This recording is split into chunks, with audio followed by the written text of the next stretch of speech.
দিনে দুপুরে রাজধানীতে নারীকে উপর্যুপরি ছুরিকাঘাত করে হত্যার ঘটনা ঘটেছে।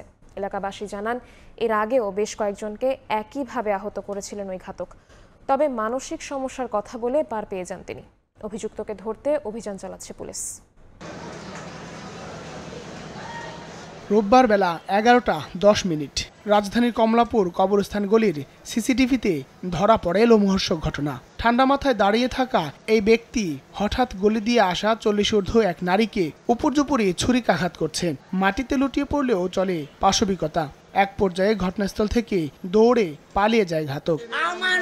খবর পেয়ে স্বজনরা ছুটে এসে মুমূর্ষু অবস্থায় হাসপাতালে নেয়ার পথেই মৃত্যু হয় দুই সন্তানের জননী আয়েশা খানম মনির। ঘাতক মাসুদ হাওলাদার নিহত নারীর দেবর। মাসুদ ভাই যে মাথার সমস্যা ছিল আর কি, ঠিক আছে, হঠাৎ আক্রমণ করেছে আর কি বাবির উপরে। মানুষ খুব ভালো ছিল, আর মতন মহিলাই কমলাপুরে বউ নেই। এলাকাবাসী জানান, এর আগেও মাসুদ হাওলাদার বেশ কয়েকজনকে কুপিয়ে আহত করেন। মানসিক সমস্যা দেখিয়ে সেসব ঘটনায় পার পেয়ে যান তিনি। মাস 6 আগে এরকম একজন তারা সালাম দিছে, এক কথা দুই কথা তার সাথে মনোগান লেগে মিনি ঝগড়া হয়েছে, তারপরে ওনাকেও মনোগান এইভাবে মারছে। ফ্যামিলিকে বলা হলে বলে মানসিকভাবে একটু বিপর্যয়ের মধ্যে আছে, ওকে ট্রিটমেন্ট করলে ঠিক হয়ে যাবে, কিন্তু আসলে কোনো ব্যবস্থা নেই। এখন আমরা এলাকাবাসী খুবই ঝুঁকিপূর্ণতে আছি যে আজকে তার ভাবিকে মেরে ফেলছে, 2 দিন পর আবার ঘুরে আসলে কারণে কাকে ক্ষতি করে। ঘটনার পর মাসুদ পালিয়ে গ্রামের বাড়ি শরীয়তপুরে চলে যান। তাকে ধরতে কাজ করছে মতিঝিল থানা পুলিশ।